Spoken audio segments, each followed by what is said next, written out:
کیا کہتے ہیں پہاڑ بات کر رہا ہے. ٹھیک ہے جی, موو کرتے ہیں اب ہم اپنے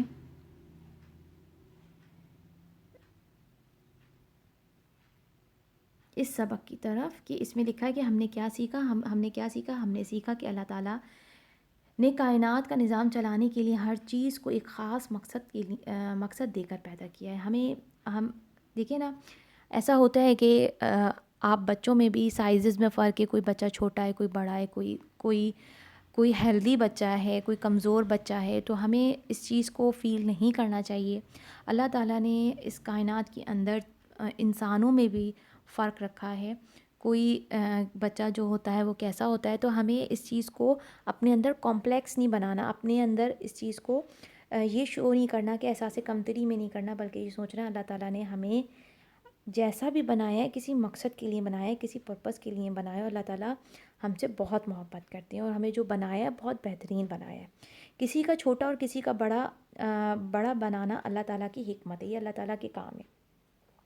دنیا کی کوئی چیز بیکار پیدا نہیں کی گئی. اللہ تعالیٰ نے جو کچھ بھی دنیا میں پیدا کیا گیا ہے وہ بیکار نہیں ہے, ہر چیز کا ایک پرپس ہے. یہ بات میں نے آپ کو پہلے بھی بتائی تھی کہ جہاں کے اندر جو قدرت کے اندر جو مکھیاں ہیں, مچھر ہیں, اللہ تعالیٰ نے ان کو بھی کسی مقصد کے لیے بنایا ہے.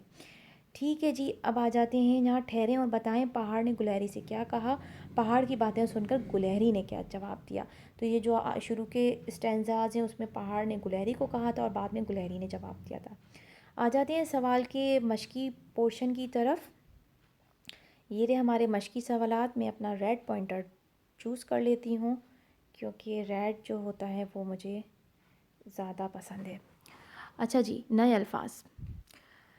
ان الفاظ کے معنی سمجھیں اور جملے بنائیں. اب آپ نے کیا کرنا ہے, ان میننگز کو اچھے سے آپ نے سمجھ لینا ہے اور ان کو جملوں میں یوز کرنا ہے.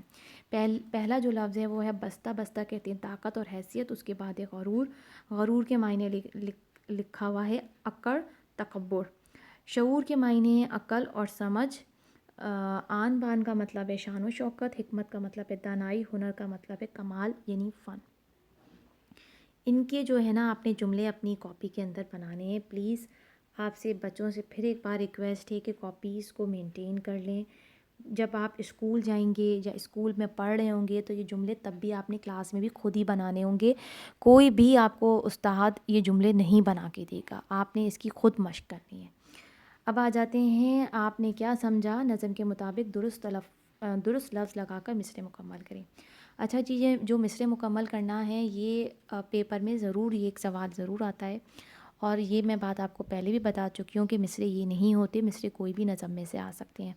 تو نظم کو ہمیشہ 2 سے 3 دفعہ پڑھ لیا کریں. اچھے سے پڑھ کر سمجھ لیں گے تو پھر آپ ان کے لفظوں کو بتا سکیں گے. کوئی پہاڑ یہ کہتا تھا ایک ڈیش سے. پہاڑ کس سے بات کر رہا تھا؟ گلہری سے. خدا کی شان ہے ناچیز ڈیش بن بیٹھی. خدا کی شان ہے ناچیز چیز بن بیٹھی. تیری ڈیش ہے کیا میری شان کے آگے. تیری اوقات ہے کیا میری شان کے آگے. مجھے ڈیش پر چڑھنا سکھا دیا اس نے. ٹھیک ہے, مجھے درخت پر چڑھنا سکھا دیا اس نے. اور یہ شعر کس نے کہا تھا؟ گلہری نے کہا تھا پہاڑ سے. یہ ڈیش ہی ذرا توڑ کر دکھا مجھ کو. تو یہ کون جملہ کہہ رہا تھا؟ یہ گلہری کہہ رہی تھی پہاڑ سے, یہ چھالیاں ہی ذرا توڑ کر دکھا مجھ کو. ٹھیک ہے جی, یہ میں نے آپ کو مصرع بتا دیے ہیں.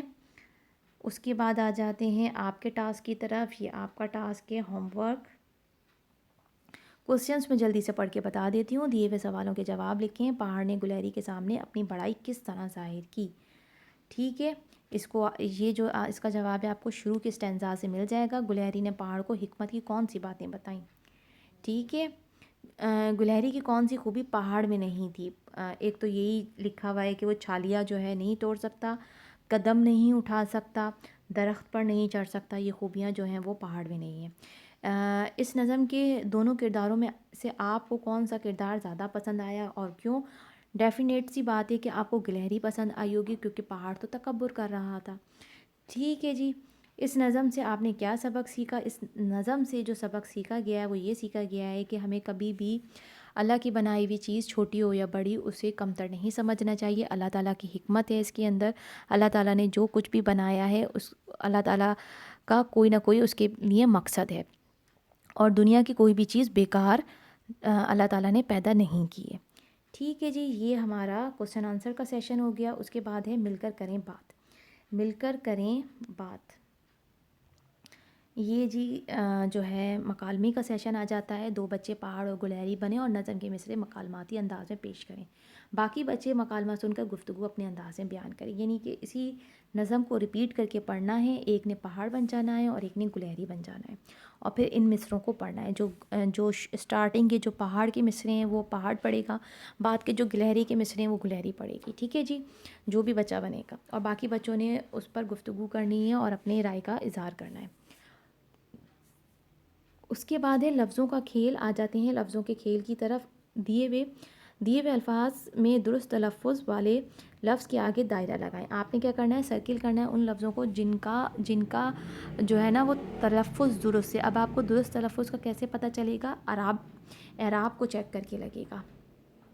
اس میں جملہ ہے غرور, تو غرور کا جو تلفظ جو ہے وہ سینٹر والا صحیح ہے. اس کے بعد ہے پست. پست میں جو ہے نا پہ زبر آتا ہے, پست. پست نہیں ہوتا, پشت نہیں ہوتا, پست ہوتا ہے.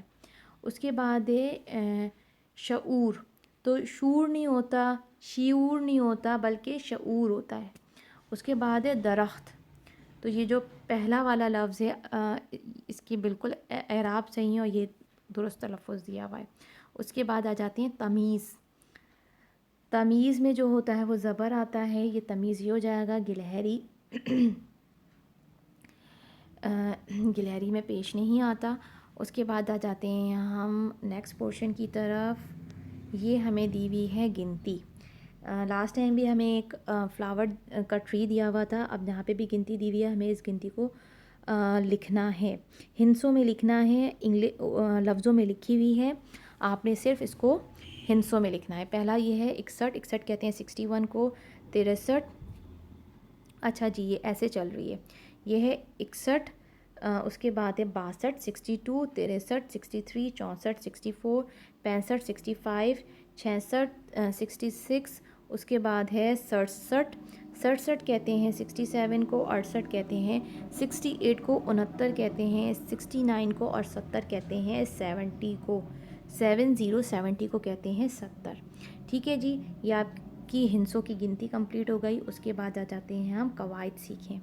اچھا جی, قواعد سیکھیں کا پورشن کتنا بڑا ہے, ہم کور کر لیں گے آج.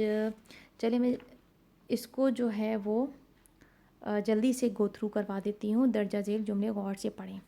اچھا جی, یہ جملے غور سے پڑھیں. آپ کیا کرتے ہیں, آپ کا اسکول کہاں ہے, اس گھر میں کون رہتا ہے. یہ جو جتنے بھی سینٹینسز ہیں اس کے اندر آپ دیکھ رہے ہیں کوسچن مارک یوز ہو رہا ہے. ٹھیک ہے, کوسچن مارک ایسے بنتا ہے.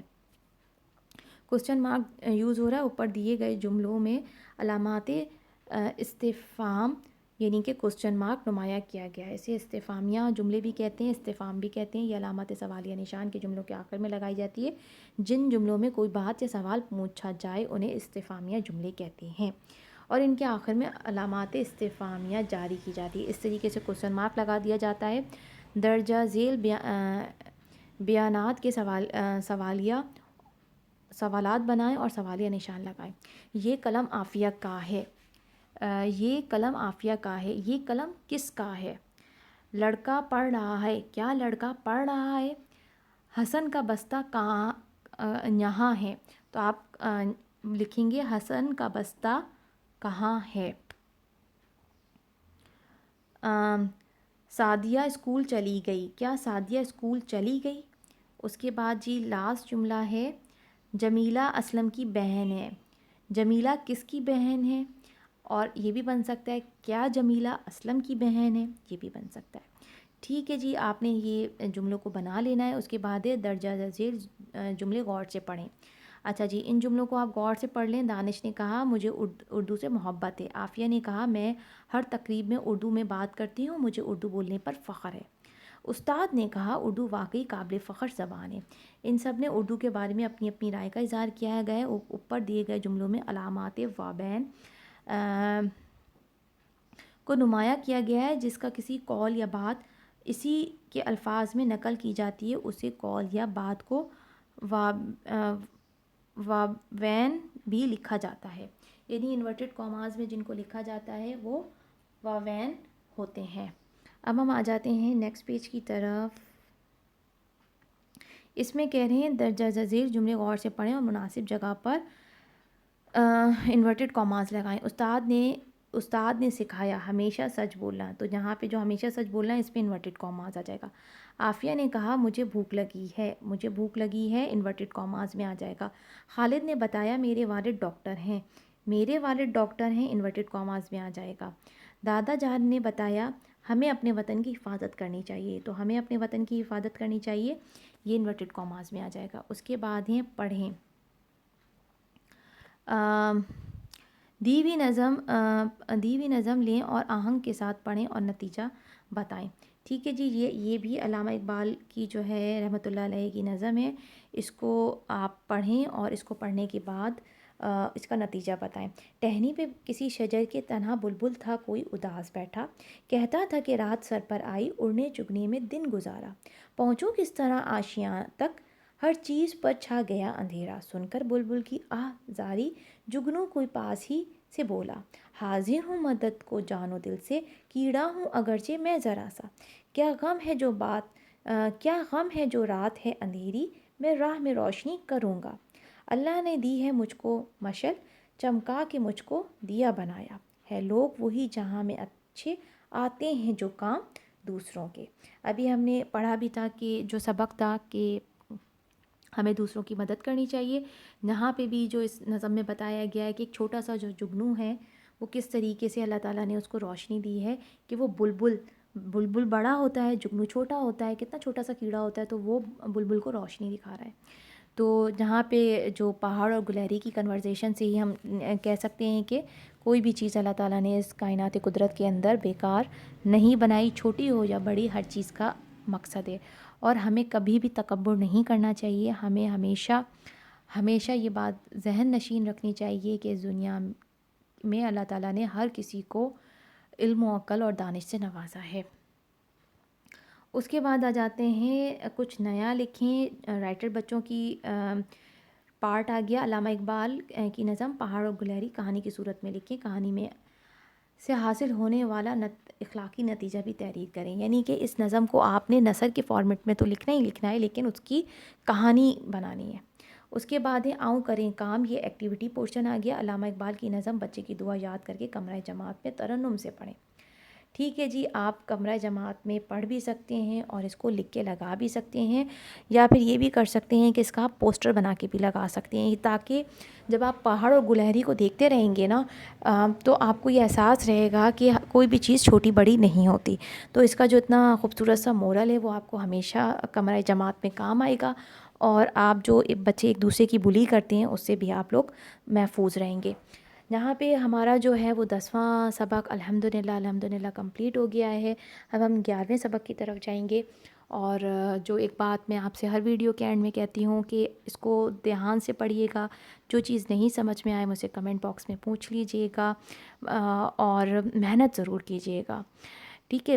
کوئی بھی علم اس وقت تک حاصل نہیں ہوتا جب تک کہ آپ محنت خود سے نہیں کرتے۔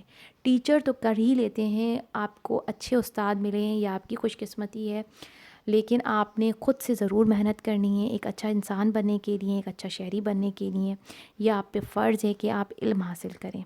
اپنا بہت سارا خیال رکھیے گا، اللہ حافظ۔